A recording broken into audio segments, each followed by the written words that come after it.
What's going on, everybody? Welcome to your daily astrology horoscope for Wednesday, July 10th, 2024. Astrologer Brian Scarborough here, Fixed Air Moon, keeping the collective fixed on astrology. Appreciate you all. Happy hump day, everybody. Hope everybody's having a good week so far, and welcome to Wednesday. Welcome. Well, we're definitely going to be paying attention on Wednesday. It's a Mercury day. We got the moon in Virgo. We got Jupiter in Gemini, and that moon is going to start off the day with a square to that Jupiter, and it's just kind of kicking things off. I think it's going to, there could be a amplified stress this morning, feeling like we have to get a lot done. Maybe there's a lot of dust that has to be knocked off stuff in our life. Definitely feeling like there's a lot to do. I think it's one of those days where it feels like you need to take care of something. There's something pressing, something needs to be done. It could be very mental here. We could be trying to just really just make things better. It's almost like, how can I do something better, and what can I take on? Almost like we want to take on the world right now, and might be a good thing, might be too much, could just bring on stress. So we want to be careful with, I guess, how much stress we're adding to our plate versus what's actually purifying our lives and what is actually cleaning things up. And does that have to be a stressful thing? I don't know, but it can definitely be heightened emotion to start the day and feeling like we got to do something big about it with Jupiter there. And, it could definitely be about our space, the things right here close to us with Jupiter and Gemini. It could have to do with people, siblings, of course, all the Gemini things. But yeah, what's on your mind, and how can you express that without coming off judgmental, without coming off too critical? How can you not do that to yourself as well? Well, I've been talking a lot about Venus, right? It's coming to 29 degrees. It's going to trine over to Neptune. It's getting ready to oppose Pluto. It's doing a lot. It's doing a lot. It's coming off the sextile to Uranus. So there's all these relationship things that definitely come to mind with such an aspected Venus here. And coming up to Venus, or I'm coming up Venus, coming up to that trine to Neptune is definitely beautiful in many ways, and it holds a high level of empathy, and I think it's trying to create a dream. It's trying to really make something beautiful come into our existence that we can value, that we can have, that we can hold and touch and feel. And I think a lot of that can, come up to relationship stuff, not only money situations or things that we're trying to have and hold in this life, but people are very interesting right now too, with Venus starting to oppose Pluto and bringing that intensity and that desire nature to what we can have, touch, feel, taste, hold on to in another person. So it's just very interesting. And for whatever reason, I pulled my charts up and I was like, I need to put Eros on my charts. So I added Eros. 23 degrees of Leo. How funny that Mars is starting to square that Eros. It's kind of funny to me. Jupiter is quintile Eros. Eros is semi-square the south node in Libra, with Venus as the dispositor. It's just like there's all these things. Eros is trining Chiron in Aries. So it's just like, wow, just all these things that are craving passion and relationship. And then Venus trine Neptune is definitely trying to create a story, and Jupiter's trying to bring a story into our emotions as well, with the moon squaring it in the morning. So it's just very interesting times. And I just think if you're having a lot of relationship thoughts right now about whether you're in one, whether you're not in one, whatever it might be, it makes a lot of sense if you're having those feelings. And I don't know, is the relationship bringing healing with Chiron? Are people healing in your life right now? These are important things. Are you being able to heal and love and nurture yourself? It's Cancer season. Eros is in Leo. Definitely have to do that, but I could definitely understand with Pluto and Venus in aspect and Neptune. I mean, there could be a lot of things getting conjured up in our minds about what we can have, with whom, how we can have it, different situations, scenarios. We don't want to go too deep into the fantasy, even though it can feel good. So try and keep things real. And I do think the moon in Virgo helps us keep things real enough.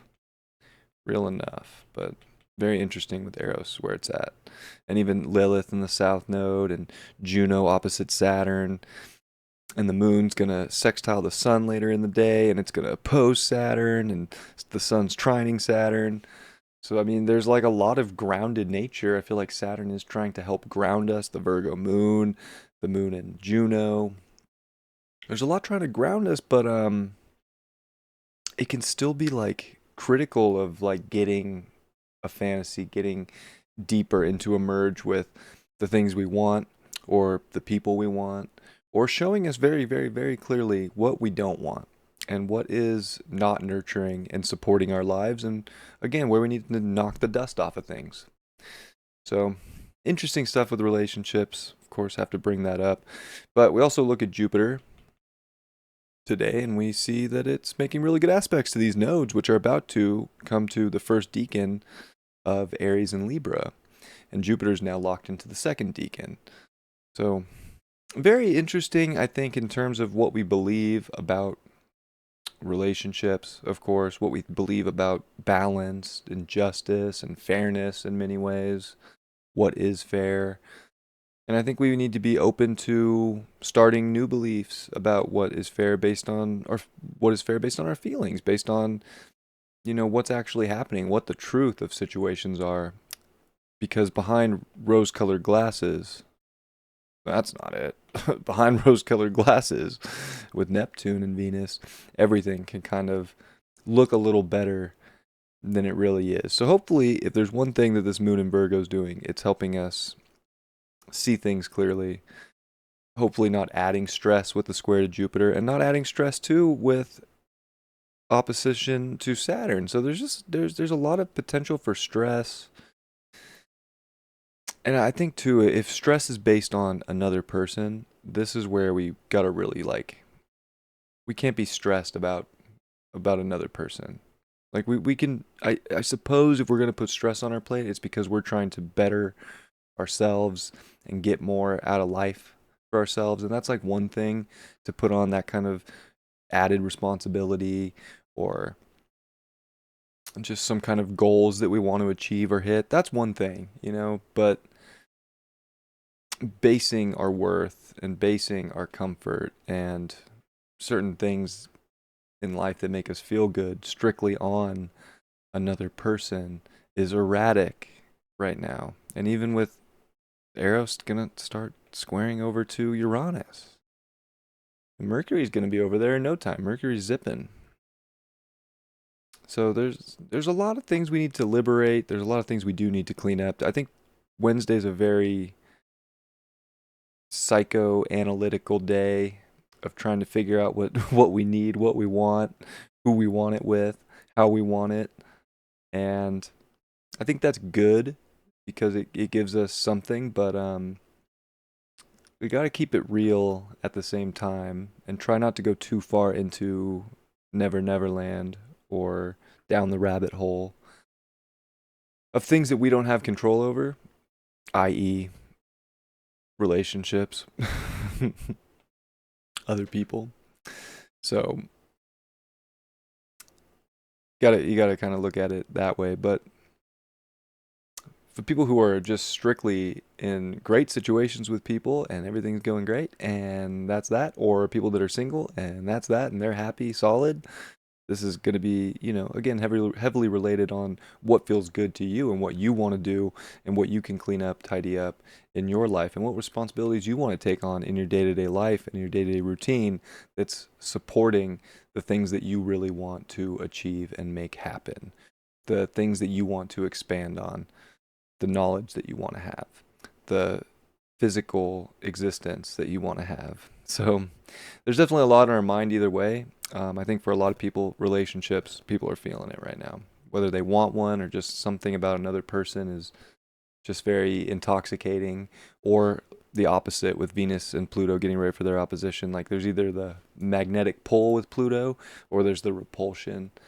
And, you know, those things need to be understood and figured out and cleaned up too when they need to be cleaned up. So definitely a pretty loaded Wednesday for sure. Um, but yeah, I mean, I think I described it well enough for today. I feel satisfied. um,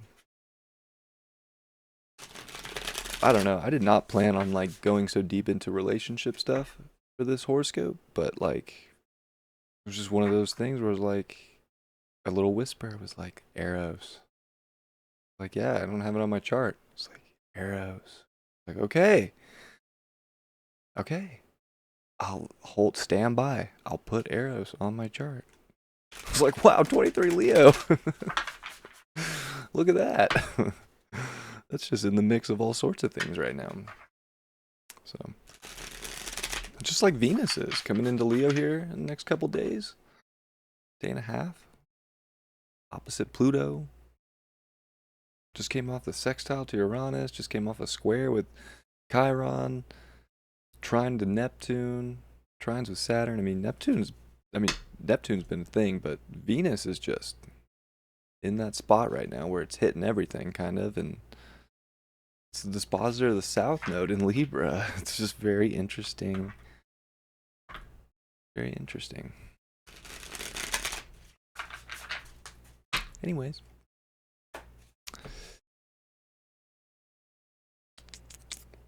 Six of Swords in reverse. Well, let's just move on, bitch, but I mean, Six of Swords is definitely that card that's saying the grass is greener on the other side, of course. Saying sometimes you do have to, turn your back to certain things to get to where you want to be and to maybe find, certain levels of happiness that maybe couldn't be found in the spot you were already at, or things were adding too much, just not the vibe in one place. So you got to go somewhere else. It is reverse though, so I don't know. I really don't.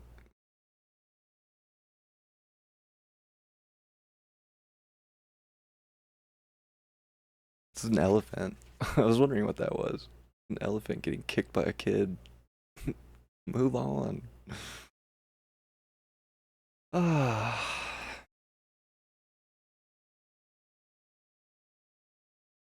I mean, if we're trying to turn it upright, it would be like there's something we really do need to move on from, and there's something we need to see clearly and focus on, but it's almost like we don't want to. And maybe that's part of some of the Neptune Venus stuff is there's something intoxicating about a certain thing, and whether it's money related, whether it's value related, whether it's another person,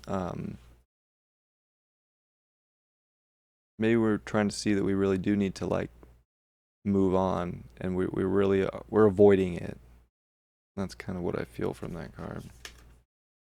I just cannot pull an upright card to save my life. It's so funny. The Tower in reverse. Man, these two cards are crazy. They're like so scared of change. So scared of like taking a leap into something new, trying something new, doing something different. It's like we're so caught in the same loop, and we need to break out a little bit. So it's like we need change. Hmm.